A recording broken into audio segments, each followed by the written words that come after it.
So there's a few different levels that we can talk about what obstacles caseworkers have in achieving really good outcomes for young people in care.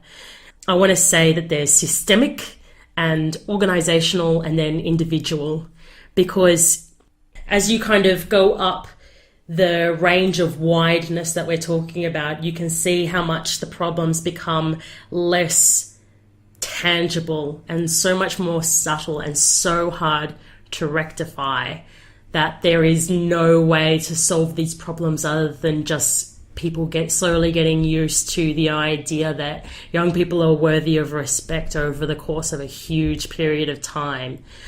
So individually, caseworkers are really affected by the stigma of young people in care, not even so much from society or the care system, but just through their own experience of young people. They often have a stigma against young people that they are completely unaware of.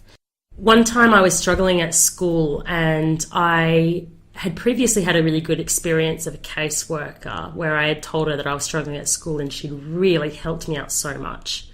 But I was talking to my caseworker at the time. I'm really struggling at school. Centrelink, I don't know what's going on with Centrelink. I don't know how to fix this problem I'm having with them. I can't use the library because I've got this fine that I can't pay.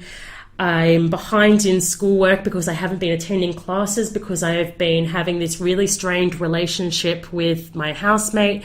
I told him really clearly and incredibly articulately what all of my problems were, why I was struggling at school. And he said, right, I suppose we could get you a counsellor, or does your school have a learning centre?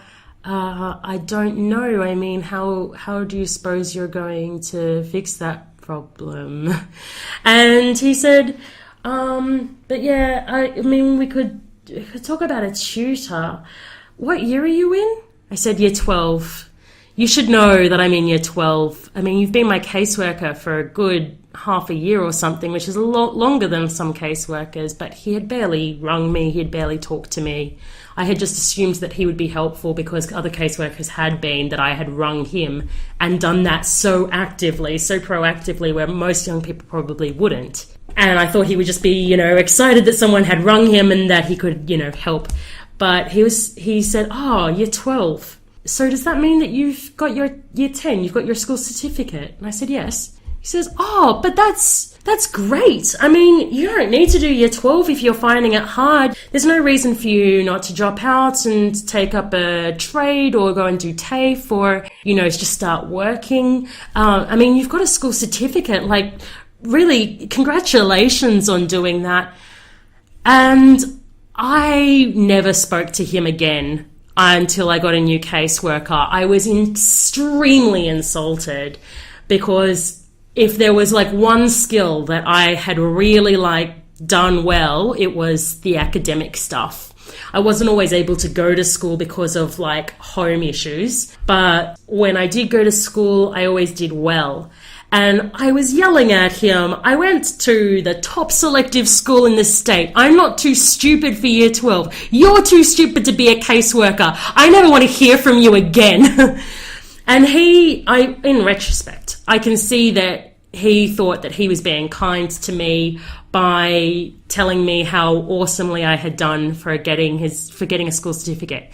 In his eyes, he was comparing me with all of the other young people that he had and assuming, young people in care can't finish HSC because they're not going to go to uni.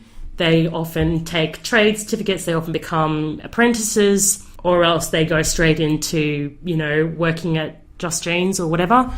And that's what I have come to expect from young people. And in order for young people to fulfill my standards, I just lower my standards to something quite low.